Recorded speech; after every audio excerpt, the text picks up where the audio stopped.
Welcome to your Next Stop podcast. Welcome back to your Next Stop. This is Juliette Hahn, and I have, if you're watching this on YouTube, I have the biggest smile on my face right now because I have one of my, really, Mitra, we connected, and I'm going to get into all of this, and I'm going to kind of keep it where I'm not as crazy jumping into this as I want, because I want to basically have an attention deficit moment where I'm just throwing up on everyone. But I'm going to introduce you first. Mitra Manesh, welcome back to your Next Stop. Thank you, Juliette. It's a pleasure to be here. And did I say your last name right? Absolutely. Okay, both good. Of them. I did. Well, I practiced because I remember the first time I had you on. You were on my live show back. It aired June 10th, 2001. Wow. And I remember you and I really having this beautiful connection where we couldn't stop being we just kept talking and we met. And I don't remember exactly where we met. I want to say it was probably Clubhouse or LinkedIn.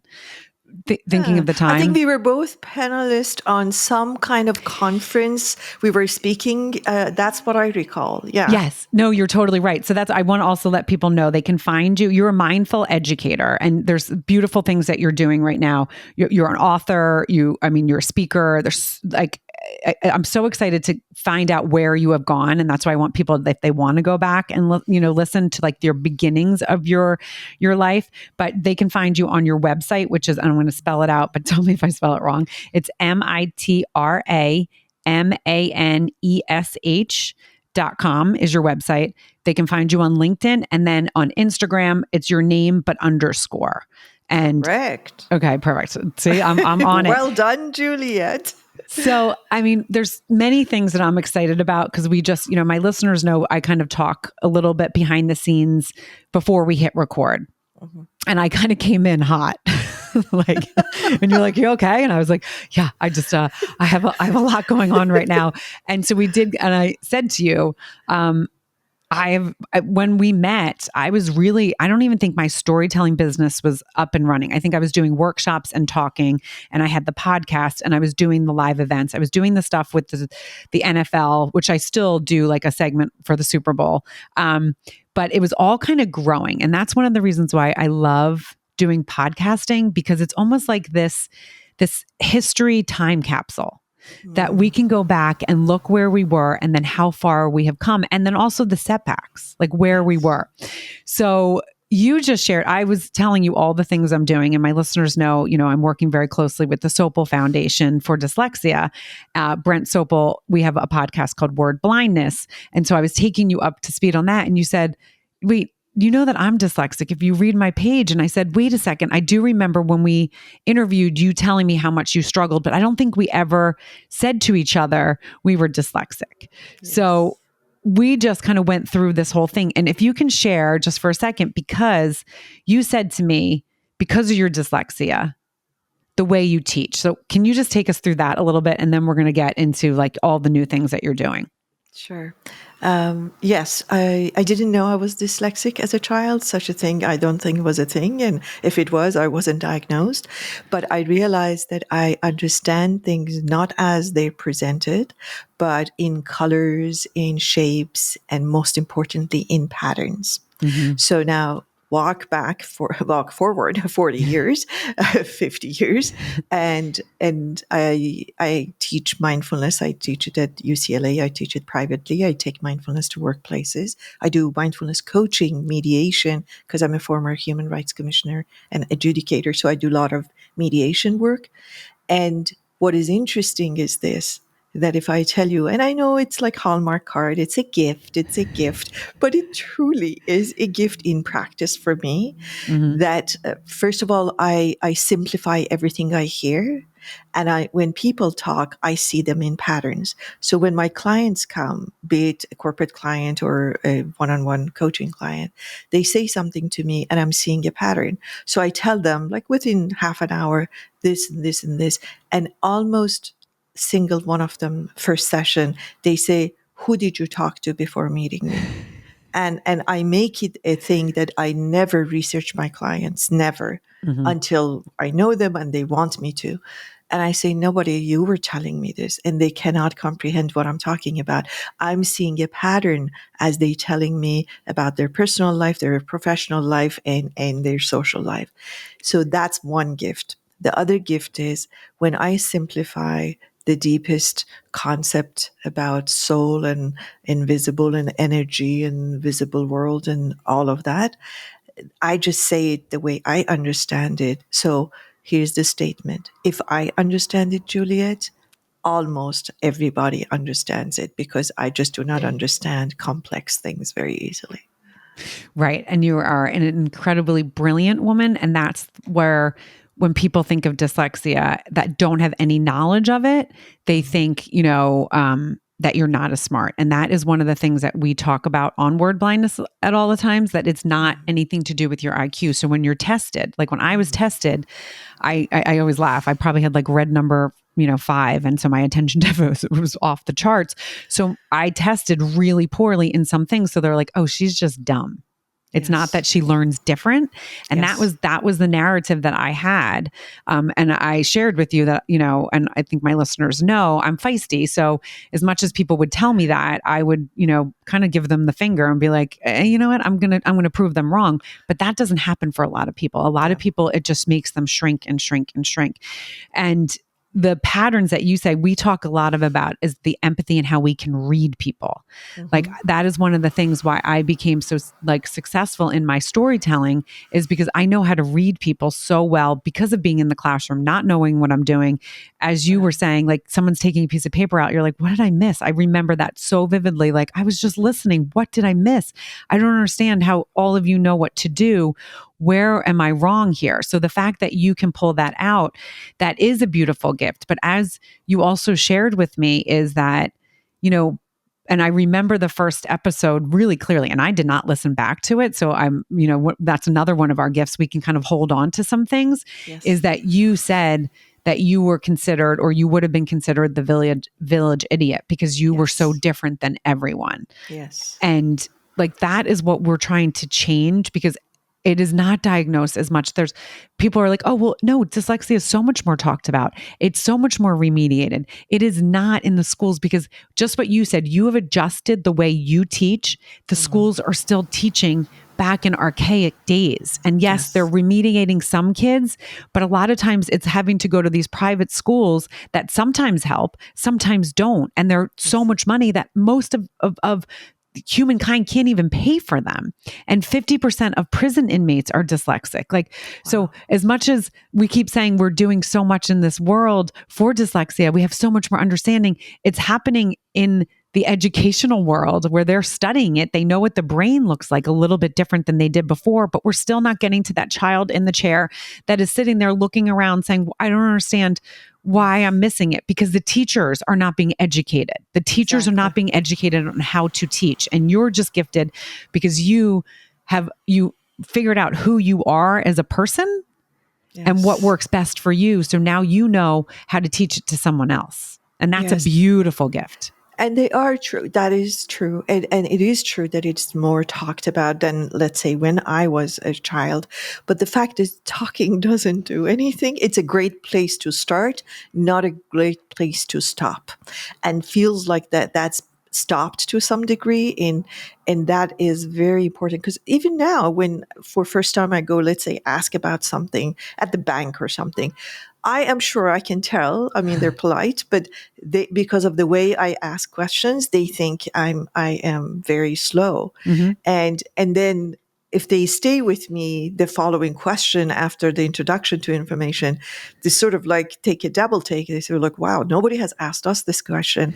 I say, yeah, but I'm asking it. So it's really, imagine what happens to that child that is treated or being told, like you have been, that you are dumb.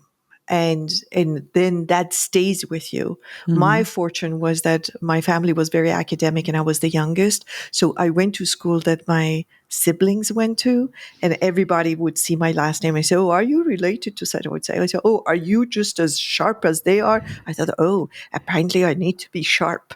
And I pretended I was sharp. And eventually that really was my savior, believe it or not, which right now it's not a healthy behavior. You don't Right. want to compare siblings. I mean, I really advise and counsel against it. But that mistake, so called, really helped me. But not everybody is fortunate enough to have that opportunity to figure things out. So, Mhm. yeah.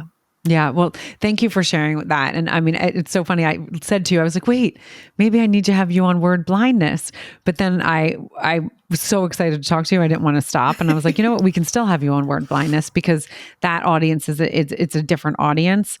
And we can just talk about the, Yes. dyslexia. I mean, you and I obviously could talk about it for hours and days and years. And so I appreciate that. But so I would love, what's different in season 5 of Your Next Stop is I'm bringing back some of my favorite guests for some of the shows, and really just kind of talking about what you're doing now. And my listeners can go back if they're like, wait, but I want to know, where Mitra grew up and all of these different things. They can go back and listen to the June 10th, 2021. It didn't have an episode number because it was YNS Live. We were on Fireside. We did a live show, which was really fun back in the day when that app was really blown up. And so there's no episode number, but they can go back to June 10th, 2021. You can find that on any podcast players, or you can go to my website, or you can go to Google and put Mitra Manesh, Your Next Stop, and it will pop right up. So you can kind of listen to that. But if you can kind of share some of the things that you're doing right now. I know you're finishing a book, and you're always, Yes. I mean, I feel like you're obviously you're a mindful educator. We talk about that, but you are always educating. So take us a little bit of where you are in your life right now. So I'm always educating and being educated, and that's a beauty of what I do, that I can be a student and a teacher at the same time. I just turned 67, and I know people say that, especially celebrities, but truly I feel like I have so much in me that I probably can live like another half a century. I don't Mm-hmm. know if I will, but I could with the projects that I have in mind. But let me tell you what's going on right now. First of all, because of dyslexia, and I really don't want to go back on that, but I have to No, please mention it. do. No, please do. My book is called The Attentionist, because I think attention is truly the key for our well-being. So I always say, if you tell me where your attention is, I can predict where your wealth, where your health, and where your well-being is. Mm. Just tell me where your attention is, and I can tell you. So the book is The Attentionist, which basically talks about how most of us, most of the time, I mean, I would like to say all of us all the time, but I won't, live in survival mode, regardless of what we have and what we know, which is a very strong statement to make. Mm-hmm.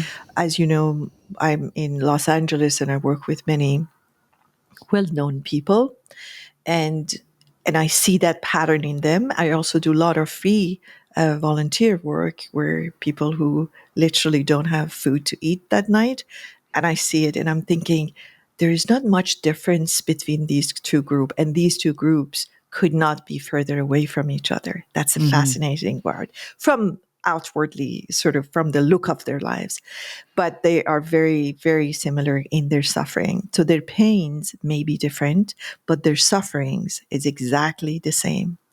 And so that's the book. But what I've done is I have developed a 1-year program based on this book, which is called Attention. It's self-coaching program that I teach people basically how to do what I do for private clients, which is not affordable to a lot of people.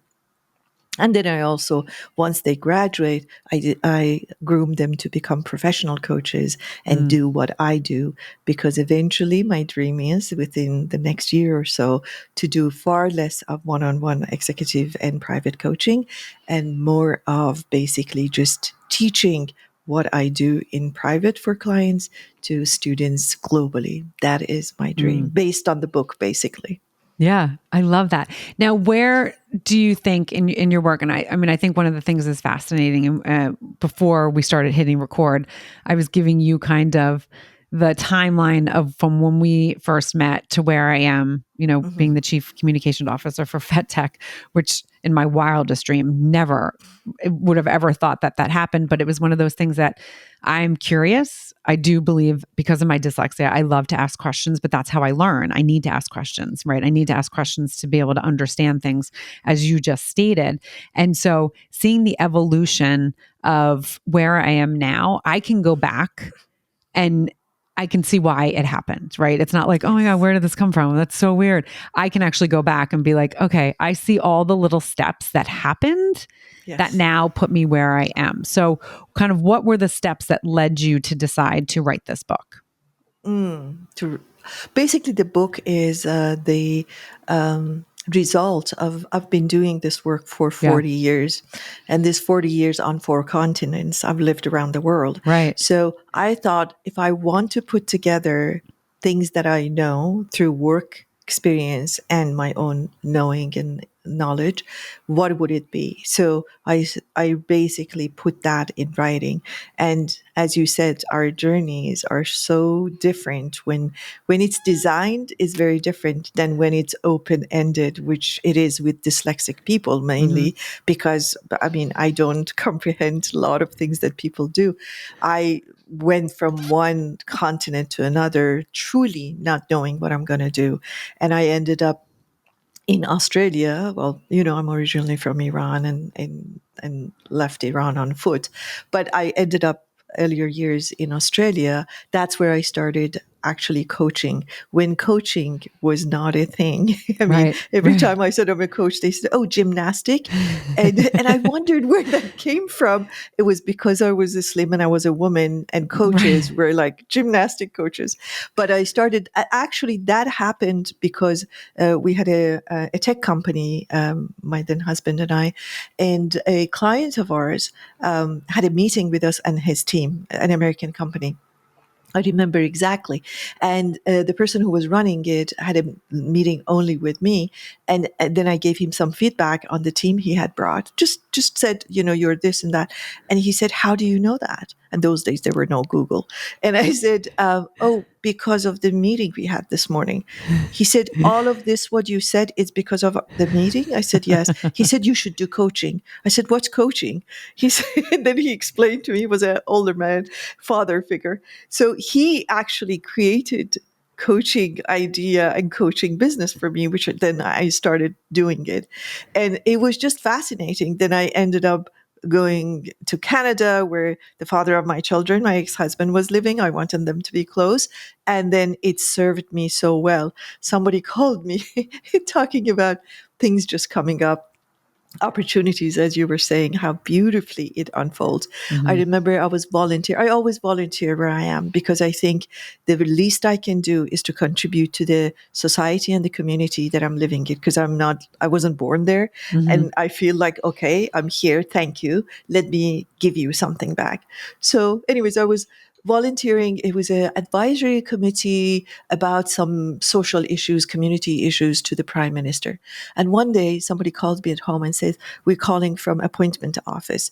And I said, "I have no appointment." I had no idea what appointment office was. She said, she started laughing. She said, "No, no, no. I know you don't have an appointment. We're calling about an appointment, not doctor's appointment." But she had to explain. I had no idea what Right. that was. Anyways, I went there, and they offered me an appointment as an adjudicator, which basically meant adjudicating between government and the community. And also, later on, I became another appointment, human rights commissioner in Ontario, Canada. But what I'm saying is, everything unfolded so beautifully. Now I sit here and I think, somebody must have planned that. It wasn't me, but somebody must plan that. I just told you I do mediation. So mediation is from adjudication. I hear this case, I hear that case, try to be neutral, practice to be neutral, and I decide. And usually truth is the glue, not just experience, but the truth, because both parties understand that, you're being neutral, but you're being fair and truthful. So it all comes together. My dyslexia helps the pattern. My adjudication helps the mediation, and my really experience of being who I am and having gone through so many ups and downs in my life, I mean, helps me to connect to people's pain and suffering. So it all comes together and in a beautiful package. If we only see life like that, it would be so much easier. You just sit back and say, I see this happening. I wonder what is the gift in this for me? Because I know there's a gift. Right. I can't see it right now. I'm looking, I cannot see it, but I am certain that certainty that there is a gift allows you to find it much easier. Mm-hmm. Oh, that's beautifully said. I could listen to you talk all day. Thank you. I mean, you definitely have, I mean, a gift in so many ways. And I love how yours, as you said, all your ups and downs have led you to this place where you're able to help the people that are connected to you and further, and doing these kind of talks that you do, being on podcast helps more people be like, wait, I need to stop and I need to kind of refocus, rethink, redo my life a little bit. And that's why I love podcasting. That's why I love being able to connect with people like yourself. We're all different walks of life. We all have different, I mean, as you said, you walked on foot from Iran. Can I understand that? No, I grew up in New Jersey. I mean, I grew up in New Jersey, pretty normal life. Relative, as you get older and you think about it, you're like, oh, I guess that wasn't so normal, but, very loved. However, I can feel you and I can put myself in your shoes and I can say, because of other life experiences I've had. And I think that's something that a lot of people don't do. And as you said, the suffering. Yes. I think there's so many people right now that don't allow themselves. They're in so much pain in their own way, whether they're wealthy, whether they're not, wherever they are, they don't allow themselves to stop and really think what their strengths are, what they want in life, where they can actually make a difference in someone else's life because they're so internalized in surviving and suffering. Yes. And one of the things, whether you believe in God, whether you believe in the universe, one of the things that I've, even when I had my consulting business in the storytelling, even when I was doing the workshops and the talking, that's one of the things that kind of came natural to me. It was always like, I'm curious. And I do think because of my dyslexia, the way my brain is, that it always kind of just let me be that way. Even if there's times where I didn't want to be in my head, I could get out of there. You just are, right? And so thinking about, let me just pause when we're always going so fast. And I'm ADHD as they come. Like I can go fast, but I know that's not good. I know that there's times that you have to stop and you have to reflect. And one of the things, talking to so many people on the podcast, so many entrepreneurs that, were in corporate America, that straw broke. Like they were like, I was miserable, or people that were were going to be doctors and then completely have changed, their career. I've talked to people that were high doctors. Now they're photographers because they're like, I did it because that was what my parents always wanted.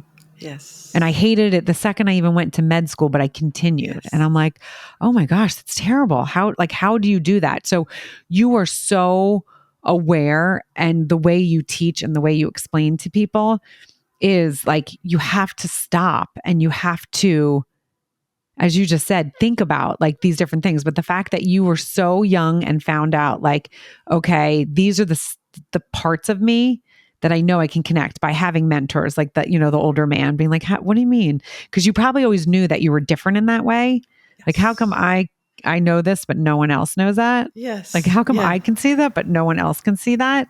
Yes. And those are kind of realms with dyslexia. Some people have that stronger. My co-host on Word Blindness has it so strong. He can kind of see the patterns and knows what's going to happen.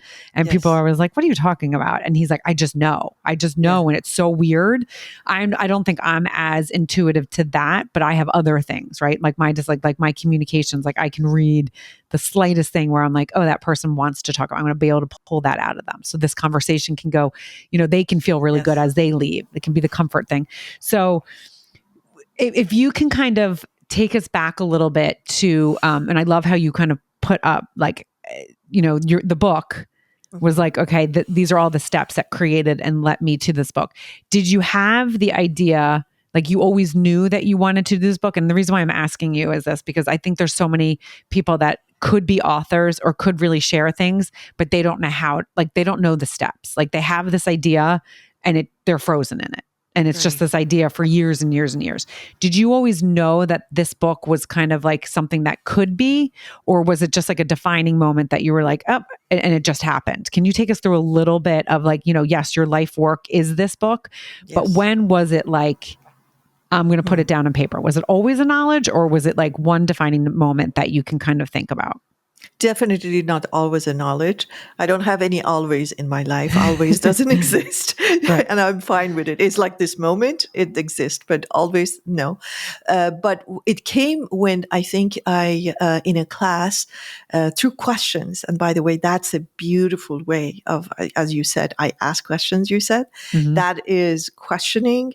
I had a teacher, a Buddhist teacher, who said something that stayed with me, and it's been decades now. He said, there is always an answer for what you want. However, most of the time you're asking the wrong question. I love that. So when you ask the right question, then you will get the right answer. So the question came, and I really encourage it. Like my class, what I go with is like little material, but most of it, like I'm hungry for their questions, because true wisdom that I'm really a tool for comes out. So one day somebody asked a question, and I said, really, there are only 3 ways to be in this world. And they said, only? I said, yes. There is the survivalist that is always fearful. And I created the questions that a survivalist is answering. And it is really simple, and it's really fascinating. And then there is the attentionist. Attentionist is a person who has choice consciousness. So sees all the problems like you did, like I did, but also understands I have a choice. I am not a victim of my genes and the history of my life. There is something else that I can activate. And that's an attentionist. And they live by different questions. And then there's also what we call, and it's hard to really define that group, but it's evolved what I call eternalist. So there is survivalist, attentionist, and eternalists who are living on this planet. And most of us are survivalists, that when we go to attentionism, and that life changes. When they asked that question and they said, so how do I know I'm a survivalist? She asked when I said that. I said, good questions. And I came up with the questions they live by. And that was the foundation for this book. I walk with my partner almost every night, and I was telling him, and he's a writer and producer, documentary producer. And I said, Henry, this is what happened. And he stopped, and he doesn't get impressed by things easily. Yeah. He stopped and he said, Mitra, you've got a book. I said, really? He said, yes, you do. I said, but I'm not a writer. He said, who cares? You weren't an adjudicator either. You weren't a teacher either. Nobody trained you to be a coach. There you go. Write it down. The attention is a key word, and your foundation of the book is very solid. And that's when the idea of the book was born. Oh, I love that. The chills. I love that so much. And it's because you also listened, right? You stopped and listened to him, because you could have listened. You could have been in the class with the student and been like, interesting, but you didn't. You stopped, and that stuck with you. Yes. And you let it stick with you. So many people go so fast that they don't let those little things stick. And then you were there and you were present. You were present in the moment of both of those to be able to have them come together, to be able to have it go to the next thing. I love that so freaking much. One of the things I say a lot is that you could be one question away from a different life. Oh, I love that. I love that. Okay. And if you think about it, if you ask, and it's actually on my YouTube, it's like the first thing you think, if you ask the right question to the right person at the right time, it could take your life completely down a different path. Wow. And so that's what I say to people. Don't ever be afraid to ask questions. And a lot of people don't like questions. We laugh all the time, because I tell my kids all the time to ask questions I don't care where you are. I want you asking questions. When they were little, I was the mom that would be like, yes, ask. I would have friends that were like, oh my God, you guys ask so many questions. It's so annoying. And I would laugh. They'd be like, I'm going to send my kid to you. It's like, oh my God. And I was like, I love questions. And if I don't know the answer, I love finding the answer. Yes. Even though I hated school, even though I hated learning, this is how I learn and this is how I love. And not learning, I shouldn't say I hated learning in the traditional, yes, in the traditional way. setting. But asking questions and then learning from those questions. That's how I do. Like, I love brainstorming. So Danielle, who's the co-founder, will sit there and go like, and there's times where I'm like on, talking to scientists and I'm like, this might be. And I hate saying, because my dad always says that there's no silly questions or no stupid questions, but like I'll say to them, okay, this might, be coming out of left field, but I have a question. And then it gets on this beautiful conversation. And that's why podcasting is one of my gifts. Like interviewing is one of my gifts because my brain is just curious. And I'm like, wait, yes. I want to know that. So it's a safe space for me to ask a million questions to other people because it is. So I love that Buddhist professor that you said, because that is so true. And I think that's what most of society, they're afraid to ask questions so they don't want to look stupid.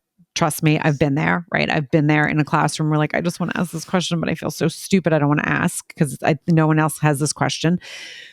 And sometimes like, well, people say, well, if you have the question, other people are going to maybe have the same question. I've been in places where like, okay, didn't see that coming. I never saw that question happening. Brent calls me Curious George. My podcast host. He's like, oh, here we go. Here's Curious George. Because I'm like, I just go and my brain just, it's so, and I love the brain so much because of that. Yes. And so go. Oh, I just wanted to say the brain, when it collaborates with the heart, it becomes unstoppable. So most of the things that you're saying, true, it may be coming from the brain, but the true meaningful things that happen within us and then come out of us is when there is a connection between the heart and mind. And by that, I mean the masculine and the feminine energy in us, because feminine is the curious one, masculine is the one who implements. So if in a construction kind of analogy, the feminine is the one who designs the home and masculine is the one who builds the home. So there is room for both of them. And by the way, regardless of our gender or biological or legal gender or social gender, we all hold those energies of masculine and feminine. So what you're really saying, even though you believe it comes from your mind, when it's that nurturing, when that daring, it is the combo of your heart and mind and feminine and masculine that it's That's so beautifully said. So, okay, is there anything else you want to share? Because I do have a question that's not related to anything that we're talking about, but I'm so fascinated to find your answer. But I would love, again, people can find you on your website, mitramanesh.com, Instagram, Mitra Manesh _ LinkedIn. They can find you at your name as well. When is the book? Like, when is it touted to come out? I don't even know if I said that word, but like, when is it supposed to come out? When are you thinking? When are you hoping? Yes. Well, we're hoping because of dyslexia again. I'm very particular about the font. I want the font and the design be dyslexic friendly, and which usually is ADHD friendly too. But not every publisher wants to do that. So I'm looking for the right match of a publisher right now. And if I can't find them, I can self-publish it. So we're at that stage of last stage of editing and correcting and finding somebody that we can marry, a publisher that we can marry. Okay, so Henry Winkler, the book called Here's Hank. Yes. He used a dyslexic font. It was one of the first books that my son, my oldest son, and I were able to sit and read and be like, oh my God, like we flowed. Right. It wasn't like choppy. It wasn't slow. It wasn't like, it's still, and that is a dyslexic font. I'm going to see if I have any of those books around to look who the publisher was. Cause maybe you can contact them because I know it is a very specific, and also, and I know, this, but like there is a very specific dyslexic font, and people will say, I don't understand.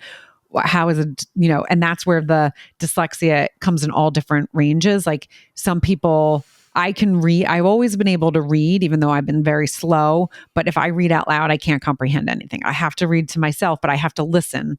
Like listening is a lot of times where that's where like my strength is. So I can, like, I do audiobooks. I listen to a lot of audiobooks, but the dyslexic font is one that does help us really flow. And it's the spacing, from what I understood, because again, I've done so much work with my son, the spacing of the letters and the words is how it makes it. So like there's some fonts that I really am like, ugh. Like I read so much slower and I can't get at all. There's a lot of fonts like that. And so that is very specific where people will think, oh, it's just you're flipping your B's and D's in dyslexia.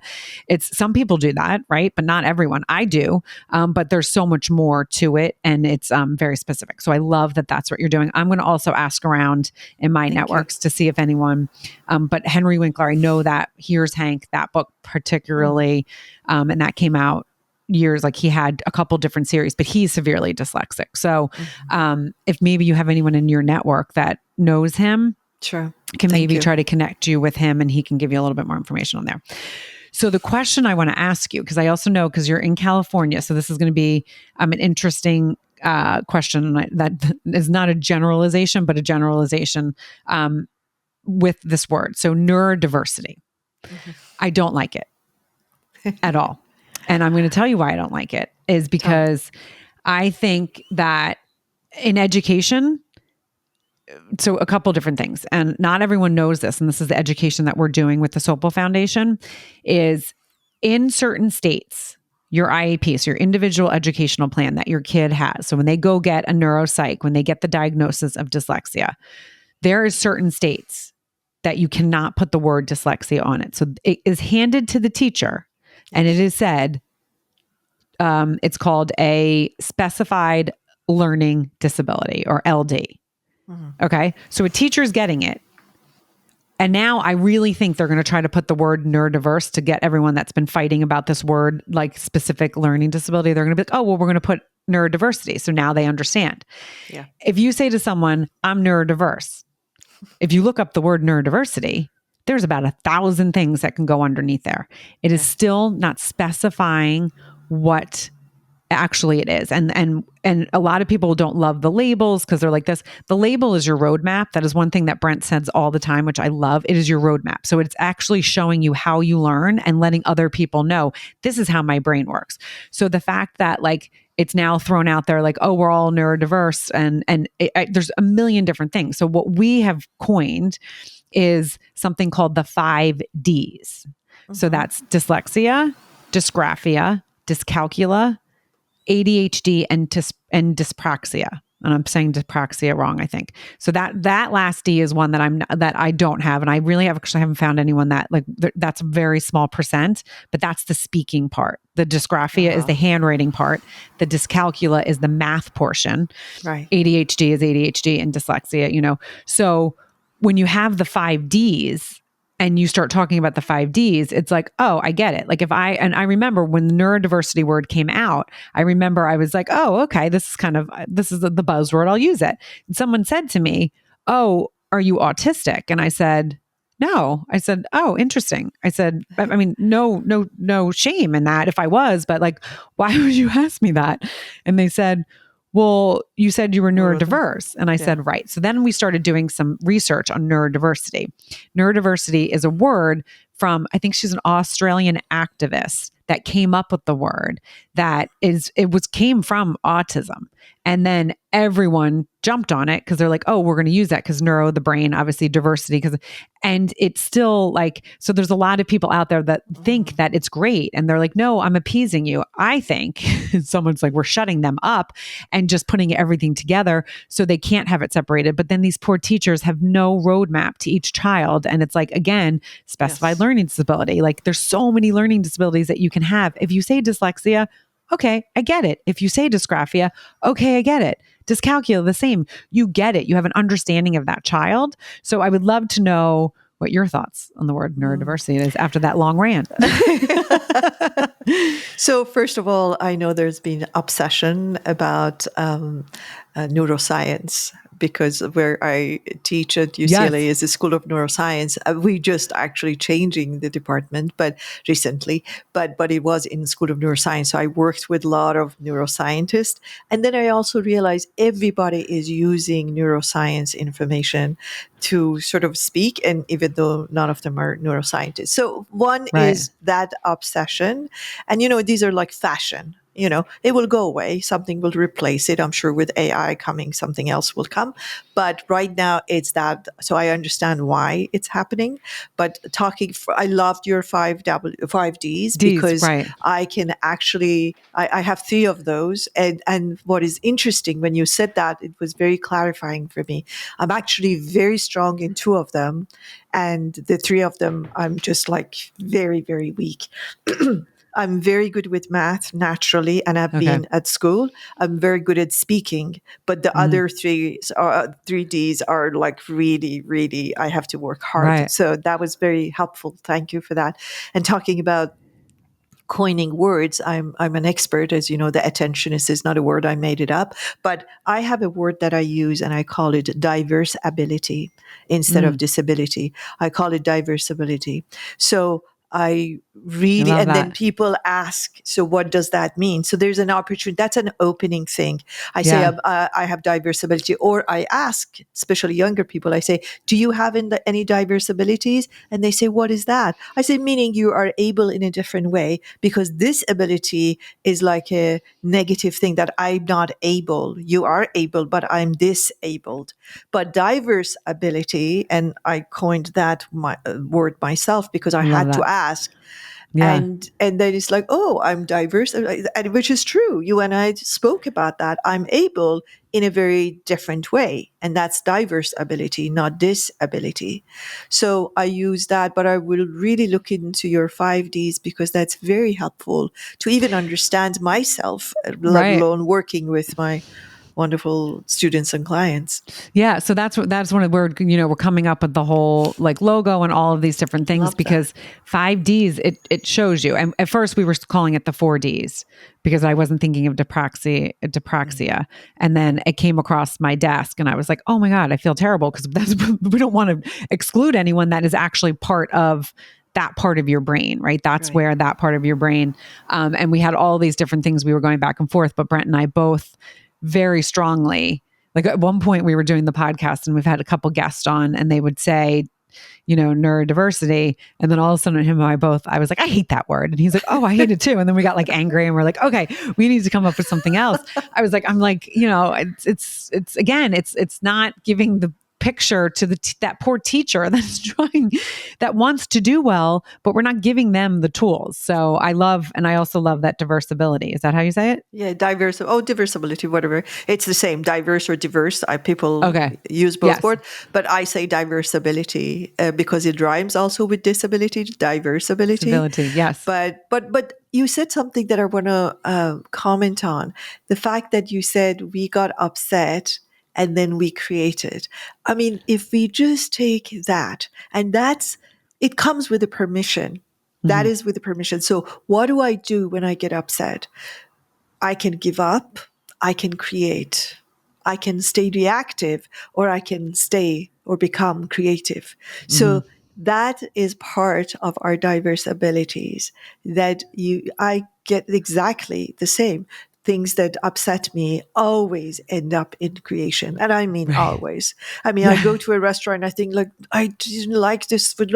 I come home next day, everybody laughs in my family because they know. I say, "You're gonna make that tomorrow, aren't you?" I said, "I'm gonna make it the way I." So that imagine if our um, response, because it's no longer reaction, response to anything that Mhm. it doesn't suit us, doesn't serve us, was creativity. Just imagine that world for a second.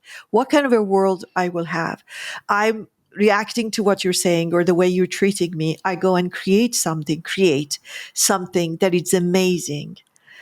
either for me or usually for me means for everyone. It serves me, it serves you. But imagine that instead of becoming vindictive and being Right. reactive and going around and having horrible time with you or anybody that is with you, just become creative. That is the ultimate revenge, creativity. And I love then you that. don't even need revenge anymore. Yeah. Look at us. We're coming up with some good stuff. I mean, I absolutely love that, Mitra. It's so beautifully said. And one of the things that I love talking to you with is I also can visualize because, obviously I visualize as well. And so I can visualize all of that. And it's so obtainable if people just stopped Yes. and thought about it. Really. So I just want to say thank you, again for joining Your Next Stop. It's so wonderful to be reconnected. I know this time because I want to chat with you many different things, on the side afterwards. There's so many ideas that I have and so many thoughts. So I just appreciate you taking the time. And I'm so happy that, we've always stayed connected here and there through social media, but I think there was Yes. a lull that we've, you weren't in my feed and then all of a sudden you popped back up and I was like, Mitra, I love Mitra. And there's a reason. There is a reason Yes. for it. And that's one of the things that is so special also. And some people will think that's corny, but there is always a reason for people to come into your life. Yes. And people need to be more aware of that. Yes. There's a reason for everything. Everything. The question is, am I benefiting from them or not? Exactly. Or am I dismissing it by good incidents and bad incidents or coincidence are all there is a that is beautiful word. Coincidence have like really meaning to them. So I'm grateful that we reconnected and really enjoyed our discussions. And I'm so thrilled and so happy that you told me, I'm sure your listeners know, things that happened. And what I want to say is, may your success, outer success, and inner happiness grow and grow. Thank you so much, Mitra. And again, you guys, you know what to do. Like, rate, review, and share. And we will see you for another episode of Your Next Stop.